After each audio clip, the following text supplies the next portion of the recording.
Bom dia, boa tarde, boa madrugada, boa noite. Eu não sei que hora você está vendo esse vídeo, mas hoje a gente vai ver mais uma aula de história. Hoje a ideia é discutir o conceito de cidadania e Estado. Bora embora pro vídeo?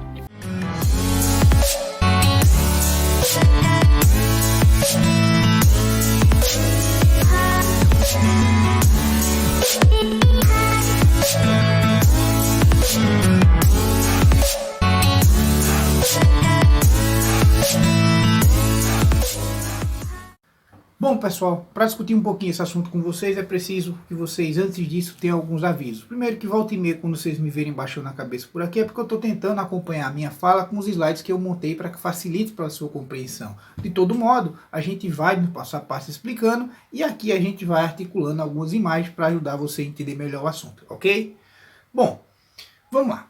É o seguinte, pessoal. Antes de a gente dividir essa aula em duas partes. A primeira parte eu vou falar um pouquinho mais sobre cidadania. Já a segunda parte eu explico mais para você o que é uma conceituação de Estado. Algo simples, direto, curto, grosso, uma discussão entre história e sociologia. Uma aula boa que dá para a gente interagir muito bem lá no Class quando formos fazer algumas atividades, no caso dos meus alunos. Então veja, essa primeira parte, falando um pouquinho da questão da cidadania, é preciso observarmos uma perspectiva histórica, tá? A gente começa a falar um pouco de cidadania, a gente sempre relembra a ideia, ou remonta a ideia da Grécia. A Grécia, desde a formação da polis grega, a chamada cidade-estado, por volta do século 8 a.C., é que começa a discussão de cidadania. Mas pera, vamos entender primeiro o que é a polis grega. A polis grega é o seguinte, pessoal, é a formação de cidade-estado. Aquela cidade se autogoverna, se autodetermina, tá? É como se sua cidade fosse um próprio estado que teria suas próprias leis e por aí vai, todos montados dentro de um Brasil onde todas essas cidades teriam autonomia plena, ok? Entendido rapidamente, de maneira bem sintética, só essa ideia da polis grega, vamos caminhando. Então veja, a ideia de cidadania já surge ali quando surge a polis ou a cidade-estado na Grécia Antiga. E quem eram os cidadãos? Bom, lembre-se que o conceito de cidadania para aquela época era um conceito de cidadania restrita, porque a cidadania ela estava restrita a ser exercida por homens de 25 anos ou mais. O restante da população estava fora, ou seja, mulheres, estrangeiros, ou seja lá quem for, não faz parte, ou seja, não é um cidadão. Então, era uma cidadania restrita. Mas, ao longo do tempo, isso vai se alterando. A gente vai ver a Revolução Inglesa, onde a gente vai ter, em 1648, a divulgação da Carta dos Direitos Cidadãos. A gente vai ter, posteriormente, também a Revolução Francesa, com a Declaração Universal dos Direitos do Homem francês. E perceba que são direitos relacionados à cidadania, mas são bem restritos ainda, mas que são etapas que vão, de certa forma, rompendo com essa conceituação. Haja visto aqui, quando a gente está falando da Revolução Francesa e da Revolução Inglesa, são distanciamentos que o conceito de cidadania e Estado vai tendo daquela prática que vem desde a idade feudal de nobreza, que esses caras é quem dominam toda essa conceituação ou administração. Vamos lá, recapitulando. O conceito de cidadania, podemos dizer que ele começa a surgir na Grécia Antiga, com o surgimento da polis grega. Ele era restrito a homens de 25 anos ou mais. Com o passar do tempo, a gente tem a Revolução Inglesa, de 1648, e a Revolução Francesa, de 1789, onde há uma maior abertura em relação ao que é ser cidadão, aos direitos dos cidadãos. Mas ainda é uma cidadania restrita, mas que vem superando, vem se proliferando ou ampliando cada vez mais a participação. Até a chegada da Declaração dos Direitos Humanos em 1948. Sim, você que fica aí em rede social criticando os direitos humanos, que direitos humanos faz isso, direitos humanos faz aquilo. Direitos humanos é uma Carta Universal de Direitos, ela não é uma pessoa, ela não é uma instituição, é uma carta, ou seja, um documento que norteia como comportaria-se todas as sociedades com prioridade em defender os direitos do ser humano, sendo assim do também cidadão, ok? Então, a Declaração Universal dos Direitos Humanos, ela é de 1948. Então, veja, da Grécia Antiga até chegar à Declaração dos Direitos Universal, ou dos Direitos Humanos, em 1948, a gente tem um processo de quebra de uma ideia de cidadania restrita, para que a cidadania seja uma cidadania ampla, ok? Vamos lá. Se a gente sabe que a cidadania ela vem de um processo restrito para se tornar historicamente amplo para grande parte da população, a gente também precisa entender o que é o cidadão. Vamos lá. E o que é o cidadão? O cidadão, eu vou até ler essa frase bem específica aqui, é aquele que possui direitos e deveres civis, políticos e sociais. Vamos lá. Quem é o cidadão? É o cara que possui direitos e deveres políticos, civis e sociais. O que são direitos civis? É o direito de propriedade, é o direito de exercer de ir e vir, são direitos civis. O que são direitos políticos? É o direito de votar, ser votado e de professar sua concepção ou ideia política, mas vale lembrar que seu direito político e de ir e vir ou social não pode se sobrepor a uma necessidade de outro ser humano. Por exemplo, pregar ideologias nazifascistas, isso é um desrespeito aos direitos humanos, logo você também não tem esse direito constitucionalmente, inclusive no Brasil, tá? Outro aspecto em relação a esses direitos civis, já disse, direito de ir e vir, direito de propriedade e por aí vai, direitos políticos, direito de votar, ser votado e professar suas ideias políticas, direitos sociais é o seguinte, usufruir de bens que outras pessoas também possam, ou seja, se uma pessoa tem direito a serviço de educação, saúde, entrar em instituições públicas e por aí vai, você também tem esse direito, então isso é um direito social, além de se inserir em outros diversos aspectos. Essas são exemplificações pequenas, mas que sintetizam bem essa ideia, tá bom? Então veja, todo cidadão ele tem direitos e deveres. Vamos entender um pouquinho sobre os deveres de todo cidadão. Direito de ir e vir. Os direitos de todo cidadão. Direito de ir e vir. Direito à saúde. Acesso à saúde pública é um direito de todo cidadão. Direito à educação é um dever, é um direito que todo cidadão deve ter. Direito à alimentação. Todo cidadão tem esse direito. Além de moradia. Ou seja, veja, entendem os direitos, todos os direitos enquanto cidadão.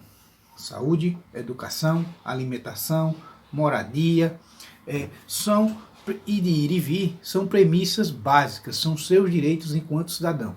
Deveres, nós temos alguns. Entender a sua pátria. Entender a sua pátria não é dizer que o governo esteja totalmente correto, é fazer críticas ao governo, é fazer críticas ao Estado e não ficar se comportando como gado. Deu para entender a piadinha, né? Ou seja, esse gado que se diz patriota, ele está muito longe de ser patriota, porque quem não entende sua pátria, quem não faz críticas à sua pátria, e que de maneira construtiva, ele não é um patriota. Ele, na verdade, ele é gado, ok? Gado, repito, você entendeu a referência. Outro dever de todo cidadão, outro dever seria também cobrar das instituições, ou seja, cobrar dos governos e outras instituições públicas, entidades, as suas ações, se é promessa, se não são na prática, enfim, é cobrar dessas instituições. Ou seja, você tem o direito de entender a pátria, inclusive para ser patriota, e tem o direito de cobrar, e tem também o dever de cobrar dessas instituições. Por fim, você também tem o direito, você tem o dever de participar da democracia ou participar democraticamente das decisões do Estado. Vamos lá, vamos recapitular essas ideias. De maneira bem sintética, provavelmente eu vou colocar aqui mais para vocês, direitos em uma coluna e deveres na outra. Direitos, recapitulando aqui que a gente vê. Direito de ir e vir, direito à saúde, direito à educação, direito à alimentação e direito à moradia. Isso é um direito que você tem enquanto cidadão. Dever. Você tem o dever de entender a sua pátria, inclusive fazendo críticas a essa pátria. Você também tem o dever de cobrar das instituições suas responsabilidades e suas ações. E você também tem o dever de participar democraticamente das decisões do Estado. Ok? Então, essas são premissas básicas que a gente precisa ter em mente para continuar aqui nossa conversa. E no caso do Brasil, nossa Constituição Federal de 1988, ela é a chamada Constituição Cidadã. Ela tem como função garantir uma sociedade justa e equilibrada. O que é uma sociedade justa e equilibrada? Entre suas diversas premissas, entre os direitos e deveres que a gente colocou aqui, é tratar os iguais como iguais e os diferentes como diferentes. Opa, que é isso, professor? Na Constituição diz que a gente tem que tratar os iguais como iguais e os diferentes como diferentes? Sim. Quando você vai a um banco, por exemplo, ou seja lá um mercado, que tem aquela fila preferencial, aquilo é uma comprovação que está dentro da Constituição para que se possa haver equidade. Ou seja, se um idoso, um gestante ou uma pessoa doente, ela não tem condições de ficar no mesmo tempo na fila que você, que é saudável, então ela tem prioridade. Ou seja, ela não pode ser tratada igual a você. É tratar os diferentes como diferentes e os iguais como iguais. Isso equivale-se à equidade. Vamos tentar criar uma analogia com o animal. Você consegue obrigar que seu gato voe? Você vai dizer o seguinte: eu vou tratar animais iguais, por exemplo. Se o meu gato não voar igual a um passarinho, ele não presta. Percebeu? Então essa é uma lógica.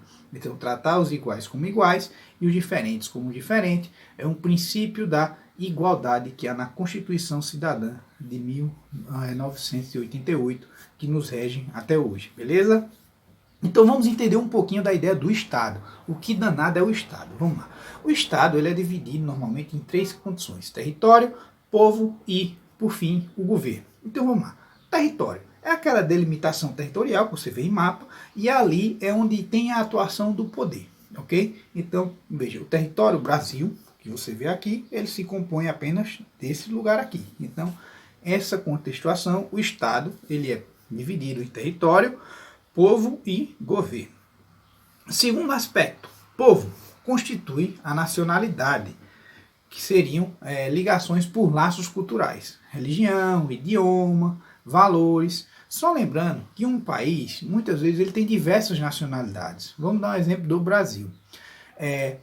Na região Nordeste, por exemplo, festas populares, tá? Vou pegar festas populares, a gente tem o São João como uma data extremamente comemorativa. O Sul é muito mais, sobretudo Rio de Janeiro e São Paulo, são mais voltados ao Carnaval.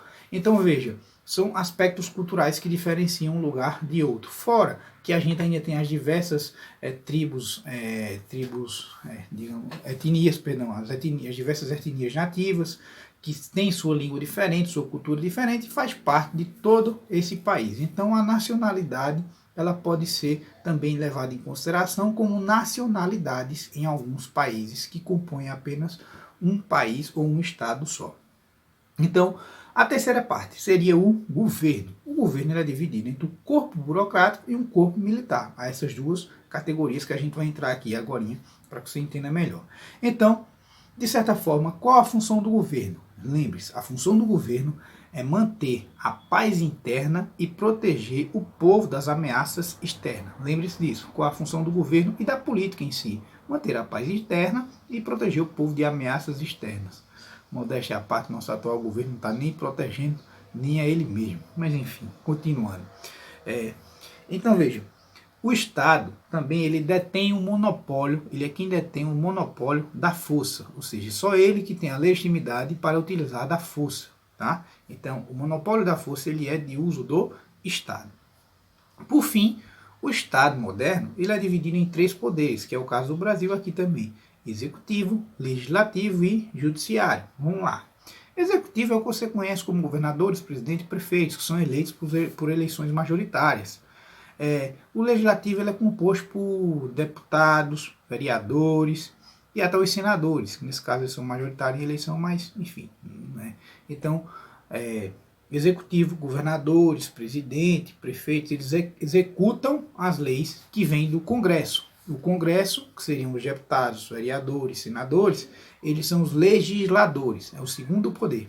Tá? E por fim tem mais um poder que é o judiciário, que é o que vai julgar as leis. Então veja, o Estado moderno ele é dividido em 3 poderes: executivo, legislativo e judiciário. Bom, essa foi a aula de hoje. Quem é meu aluno, a gente vai colocar uma atividade lá no Class. Quem não é, quiser participar, pode deixar algum comentário aqui embaixo no card. No card não, perdão, aqui embaixo. E enfim, até a próxima.